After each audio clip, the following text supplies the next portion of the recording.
నమస్కారం. మాఘపురాణం 20వ అధ్యాయంలోకి వచ్చాం. ఇందులో కుంతిసుత మధ్యముడైన భీముడు గురించి చెప్తున్నారు. అయితే మనం ఇప్పటిదాకా ఏం చూసాము? వశిష్ఠ మహర్షి దిలీప మహారాజుకి చెప్పిన గాథల్ని వింటున్నాము. అయితే మధ్య మధ్యలో కొంచెం తర్వాత కాలంలో జరిగిన గాథల్ని కూడా ఇందులో ప్రక్షిప్తం చేయబడ్డాయి. ఎందుకంటే మనకి దిలీప మహారాజు త్రేతాయుగానికి చెందినవాడు, వశిష్ఠ మహర్షి కూడా వాళ్ళు త్రేతాయుగంలో ఉన్నవాళ్ళు. అయితే మనం ఈ కుంతి సూత మధ్యముడు మనం భీముడు అనగానే ఈయన ఎక్కడికి వచ్చేసాడు? ద్వాపర యుగంలోకి వచ్చాడు. ద్వాపర యుగంలో కూడా మాఘమాస మహాత్మ్యాన్ని గురించి చెప్పుకున్నారని ఈ గాథల్ని సూత మహాముని తన శిష్యులకి తెలియజేశారట. ఆ గాథని మనం ఇప్పుడు చదువుతున్నాం. భీముడు కుంతి మధ్యముడు, పాండవులలో రెండవ వాడు. కుంతి సూత మధ్యముడు అంటే జనరల్గా ఇలా మన అర్జునుడు అని చెప్తారు, 5గురిలో మధ్యవాడు. అలా కాకుండా కేవలం కుంతి సంతానంలో మధ్యముడు భీముడు. ఈయన మహాబలశాలి, బలిష్టమైన కండలు తిరిగిన దేహం కలిగిన వాడు, భోజన ప్రియుడు, ఆకలికి మాత్రం ఆగలేడు, కొండల్ని కూడా పిండి చేయగలిగిన మహాబల సంపన్నుడు, బండెడు అన్నాన్నైనా అవలీలగా తినేస్తాడు. ఈ భీముడు బండెడు అన్నాడిని తిన్నాడనే గాథ మనం బకాసుర వధలో చూస్తాం. బకాసురుడిని వధించడానికి ఇతన్ని పంపించినప్పుడు వధించడానికి పంపల, బకాసురుడికి ఆహారంగా పంపించారు భీముడిని కూడా.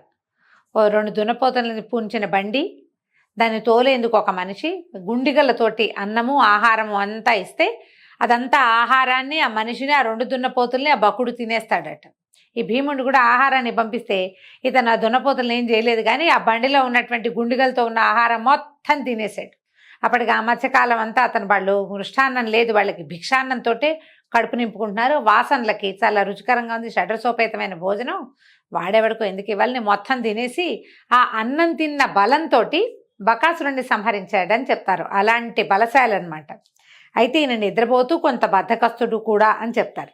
అలాంటి భీముడు ఒకనాడు మాఘమాసం అందలి ఏకాదశి వ్రతాన్ని చేయాలనుకున్నాడట. మాఘమాసం చాలా అద్భుతమైన మాసం, ఇలాంటి పురాణం ఒకటి విన్నాడు. అయితే మామూలు రోజుల్లో కాదు, ఏకాదశి నాడు ఆచరిస్తే ఆ రోజున నది స్నానం చేయొచ్చు, ఆ రోజున ఉపవాసం చేయొచ్చు. ఇలా ఆలోచించి పురోహితుల్ని సంప్రదించాడు. వాళ్ళు పూజాది నిర్వహణాది కార్యక్రమాలు అన్నీ చెప్పి ఏకాదశి నాడు శ్రీహరి ప్రీత్యర్థం ఉపవాసం ఉండాలని, లేకపోతే ఫలితం దక్కదు అని చెప్పారు. అంతా బాగుంది, పూజా విధానం బాగుంది, భజన బాగుంది, దాన ధర్మాదులు బాగున్నాయి, పూజ చాలా బాగుంది. కానీ ఉపవాసం అన్నమాట భీముడి గారికి నచ్చలేదట. నచ్చకపోతే అసలు ఆయన భోజన ప్రియుడు, ఆకలికి ఆగలేడు, ఎట్లా అని బాగా ఆలోచించి తమ పురోహితుడైనటువంటి ధౌమ్యుడిని పిలిచి, బ్రహ్మగారు, మేము మాఘమాసం అందు ఏకాదశి వ్రతాన్ని చేయదలుచుకున్నాం, దాని విధి విధానం ఏమిటో వివరించండి అని ముందు పురోహితులను అడిగాడు. పురోహితుల విధానం జనరల్గా ఏం చేయాలో చెప్పేశారు. తర్వాత ఏం చేస్తామంటే ఇది మామూలుగా విని మన ఇంటి పురోహితుడిని పిలుస్తాం, వీలుగా ఉండేలాగా.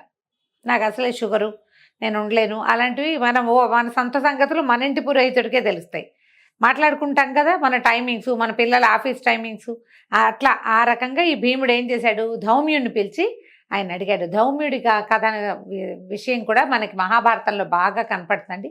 పాండవులు అడవికి వెళ్ళినప్పుడు ధౌమ్యుడు వాళ్ళతో పాటే ఉన్నాడు. 12 ఇది ఉన్నారు కదా వనవాసం, 12 ఏళ్ళు. ఈ 12 ఏళ్ల వనవాసంలో ధౌమ్యుడు వాళ్ళతో పాటు ఉన్నాడు. వాళ్ళు నిత్యం అగ్నిహోత్రం చేయటానికి దానికి అన్నిటికీ అతనే సహాయం చేసేవాడు, వాళ్ళ యొక్క పురోహితుడు అనమాట. అయితే నేను బ్రహ్మగారు, నేను మాఘమాసంలో ఏకాదశి వ్రతాన్ని చేయదలిచాను, దాని విధి విధానం చెప్పమన్నాడు. చెప్పమంటే ధౌమ్యుడు ఏం చెప్పాడంటే, మంచిది భీమసేన, నువ్వు చేసే ఈ వ్రతం నీకు అత్యంత పుణ్య ఫలితాన్ని ఇస్తుంది. ఏకాదశి మహాపవిత్రమైన తిథి, శ్రీ మహావిష్ణువుకి అత్యంత ప్రీతిపాత్రమైనది. పైగా ఇది మాఘమాసం కాబట్టి మాఘమాసం విష్ణువుకి ప్రీతిపాత్రమైనది, సూర్యుడికి కూడా అత్యంత ప్రీతిపాత్రమైంది. ఆరోగ్యం భాస్కరాది ఇచ్చేదన్నారు. సూర్యుని వలననే మనకి ఆరోగ్యం సిద్ధిస్తుంది. కాబట్టి సూర్యమాసంగా చెప్పబడేటువంటి ఈ మాసంలో ఏకాదశి తిథి అత్యద్భుతమైన తిథి, కాబట్టి నువ్వు చేయవలసిందేను, నిరభ్యంతరంగా మీరు వ్రతాన్ని ఆచరించవచ్చు అన్నాడు. సరే, ఇప్పుడు ఈయన అడిగాడు, అది సరే అట్లాగే చేస్తాను, కానీ నేను అసలే భోజన ప్రియుడిని లోకానికంతటికి తెలుసు, మీకు మరీ తెలుసు, ఆకలికి ఆగలేను కదా, ఈ ఉపవాసం ఉండటం నా వల్ల అవుతుందా అని భీముడు అడిగాడు. ఉపవాసనం అంటే ఏంటంటే భగవత్ సమీపంలో నివసించి ఆహారం మీద పేరెత్తకుండా ఉండాలి. అది సాధ్యమేనా అని ఆలోచిస్తున్నాను. పైగా ఉపవాసం ఉన్న రోజునే ఆకలి దప్పులు ఎక్కువగా ఉంటాయి. మామూలుగా పక్క వాళ్ళ ఇంట్లో ఏదైనా వాసన వస్తుంటే అంత పెద్ద పట్టించుకోం మనం, కానీ ఉపవాసం రోజున ఆకలికి, ఆ వాసనకి ఆకలి ఇంకా పెరిగిపోతుంది, ఇంకేమన్నా తినేద్దాం అనిపించేస్తూ ఉంటుంది, తోచదు. ఇలా ఉంటుంది. నా ఆకలి దాహం తీరేటట్లుగా మరియు ఏకాదశి వ్రత ఫలితం దక్కున్నట్లుగా ఏదైనా సలహా చెప్పండి అని చాలా వాపోతూ చెప్పాడు. ఇదేంటో ఏకాదశి నాడు తీసుకున్నాను, ఈ వ్రతం ఇంకో రోజు తీసుకుంటే బాగుండేది. ఉపవాసం తప్పనిసరిగా ఉండాలంటే నేను ఎక్కడుంటాను? ఎవరికైనా సరే ఉపవాసం రోజున ఏమి తినకపోతే ఆకలి ఎక్కువ వేస్తుంది. పైగా ఇవాళ నేను ఉపవాసం అంటే ఫ్రెండ్స్ అవి ఇవి డబ్బాలు తీసుకొచ్చి మేము అది ఉండం ఇది ఉండం ఇది తెచ్చాం అది తెచ్చామంటారు. అప్పుడు ఇంకా విజృంభిస్తుంది ఆకలి. మనకు వచ్చే డౌటే భీముడు కూడా వచ్చింది.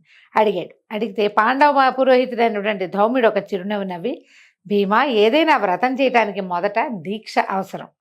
అందులోనూ ఏకాదశి వ్రతానికి దీక్ష తప్పనిసరి. ఇదేమంత కష్టమైంది కాదు. భక్తి శ్రద్ధలతో దీక్ష పూనితే కనుక నీకు ఆకలి దప్పులు ఉండవు. మాఘమాస ఏకాదశి వ్రతం అత్యంత పుణ్యాన్ని ఇస్తుంది. మాఘమాసంలో 2 ఏకాదశులు వస్తాయి కదా, ఈ 2 చాలా మంచివి. ఇంతకంటే శ్రేష్టమైన వ్రతం ఇంకోటి లేదు. అందులోనూ మాఘమాసమందు పుష్యమి నక్షత్రంతో కూడిన ఏకాదశి వ్రతం సర్వశ్రేష్టమైనది. పుష్యం వచ్చిందో రాలేదో తెలియదండి, ఆయన సందర్భంలో అది వచ్చింది కాబట్టి చెప్తున్నాను. ఈ ఏకాదశితోటి పుష్యమి నక్షత్రం కలిసి వస్తే చాలా విశేషమటండి. మనకి ఈ మాసంలో అయితే లేదు, మాఘంలో కనపట్టలేదు. ఏ నెలలో అయినా మనం ప్రతి నెల క్యాలెండర్లు చెప్పుకుంటాం కదా, ఒకవేళ ఎప్పుడైనా ఏకాదశి పుష్యమి కలిసి వస్తే కనుక ఆ రోజు ప్రత్యేకంగా తెలియజేస్తాం. తప్పకుండా మీరు ఉపవాసం ఉండండి, పూజ చేసుకోండి, దేవాలయ దర్శనం చేయండి, ఏదైనా దానం చేయండి. ఆ రోజున పుష్యమి నక్షత్రయుక్త ఏకాదశి నాడు విశేషమైన ఫలితం లభిస్తుందట. మహాపర్వదినం అది. కాబట్టి నువ్వు ఆ రోజున వ్రతాన్ని ఆచరించు, దీనికి సాటైంది లేదు. ఇది విశేష పుణ్యాన్ని ఇస్తుంది. ఆకలిని గురించి మాత్రం ఆలోచించద్దు. దీక్ష ఉన్నవాడికి ఆకలి కలగదు. నియమనిష్టలతోటి భక్తి శ్రద్ధలతోటి ఆచరించు, భగవద్ధ్యానంతో ఉండు అని వ్రత విధి విధానాన్ని వివరించి చెప్పాడు ధౌమ్యుడు. ఈ ఏకాదశి నాడండి మనకి ఏకాదశిలో నిర్జల ఏకాదశి అని ఒక ప్రత్యేకమైన ఏకాదశి ఉంది. ఈసారి దాని గురించి చెప్పుకుందాం. ఈ నిర్జల ఏకాదశి నాడు జలం తీసుకోకూడదు, కానీ మామూలు ఏకాదశిలో నీటికి ఏ నియమము లేదండి. నీళ్ళకి నియమం లేదు, నీరు తాగొచ్చు. మనం ఏం చేయొచ్చు అంటే మెలకుగా ఉన్న కాలం అంతా హాఫ్ అన్ అవర్కి ఒకసారి ఒక 50 ml ఒక చిన్న గ్లాసు మంచినీళ్ళు తాగటం. ఒకవేళ ఏదైనా కొంచెం వీక్నెస్ ఫీల్ అవుతాము, అలాంటి భయాలు ఉన్నవాళ్ళు, లో షుగర్ అవుతుందేమో, కళ్ళు తిరుగుతాయి అలాంటివి ఉంటే ఒక మగ్గు నీళ్ళల్లో 1 లీటరు పెట్టుకోండి. కొంచెం తేనె వేయండి, ఒక 2 స్పూన్లు తేనె వేసి బాగా కలిపేసి పక్కన పెట్టుకోండి. హాఫ్ అన్ అవర్ 45 minutesకి ఒకసారి ఆ తేనె నీళ్ళు కనుక తాగితే, ఒక చిన్న గ్లాసు, ఎక్కువ నీళ్ళు, ఇన్ని గ్లాసు నీళ్ళు ఆకలి పొట్ట నిండేలాగా తాగకూడదు, అది పద్ధతి కాదు. చిన్న గ్లాసు ఒక 50 ml అంతే. అవి పెట్టుకుని అవి తాగుతూ ఉంటే మీకు ఒంట్లోకి డిహైడ్రేట్ అవ్వదు. తర్వాత ఈ తేనె తగలటం వల్ల కొంచెం ఓపిక ఉంటుంది, ఏదో ఒక ఆహార స్వీకారం చేసిన భావన కూడా ఉంటుంది. ఈ ఏకాదశిలో ఏంటంటే సాలిడ్స్ తిన్నా ఆ అన్నం వేళకి మనం ఏదైనా వేరే టిఫిన్ తిన్నా కూడా పొట్ట ఊరుకోదండి, కొంచెం సతాయిస్తుంది. అన్నం మీదకి దృష్టి వెళ్ళిపోతూ ఉంటుంది, నియమం ఉండదు. ఆ నియమాన్ని ఉంచుకోవాలి. మనం అన్నం మీద దృష్టి వెళ్ళకూడదు, ఆహారం మీదకి పోకూడదు అంటే ఏదైనా నామపారాయణ చేసుకోవటము, మంచినీళ్ళు తాగటము చాలా ఉపయోగపడుతుంది. నేను చాలా తక్కువ ఆహారంతో ఉంటాను. మ్యాక్సిమం 4 బనానాస్, 4 అరటిపళ్ళు, పొద్దున్న 2 సాయంత్రం 2 తింటాను. మిగిలిందంతా మంచినీళ్ళే. ఒకవేళ అరటిపళ్ళు ఎక్కువ లేవనుకోండి, 2 అరటిపళ్ళతోటే సరిపెట్టుకుంటాను.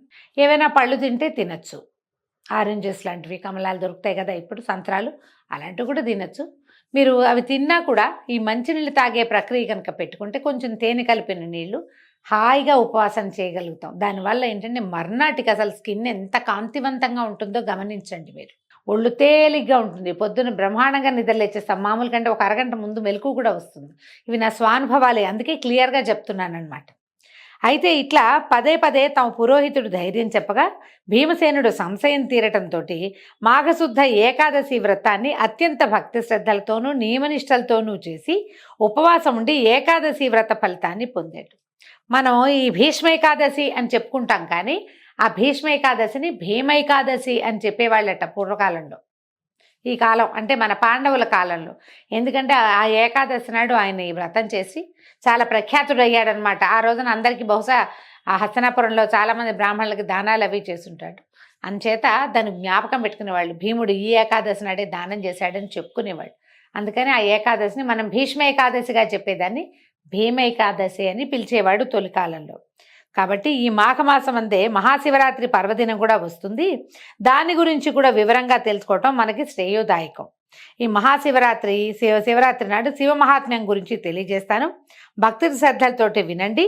అందరూ తప్పకుండా ఆచరించవలసిన వ్రతము కాబట్టి అత్యంత శ్రద్ధాళువుడుగా విని దీన్ని ఆచరిస్తే మీరు ముక్తిని పొందగలుగుతారని సూత మహాముని అక్కడ చేరి ఉన్నటువంటి మన నైమిషారణ్యంలో చేరి ఉన్నటువంటి ఎంతోమంది మునులకి ఋషులకి అందరికీ తెలియజేశారు. ఈ మాఘంలో ప్రత్యేక పర్వదినాలుగా చెప్పబడేటువంటి 2 ఏకాదశులు, తర్వాత మహాశివరాత్రి పర్వదినాల్ని తప్పకుండా ప్రతివాడు, మానవుడైన ప్రతివాడు ఉపవసించి ఈ పర్వదినాల్ని జరుపుకోవాలని సూత మహాముని తెలియజేస్తున్నారు. దీంతో 20వ రోజు పారాయణ పూర్తయింది.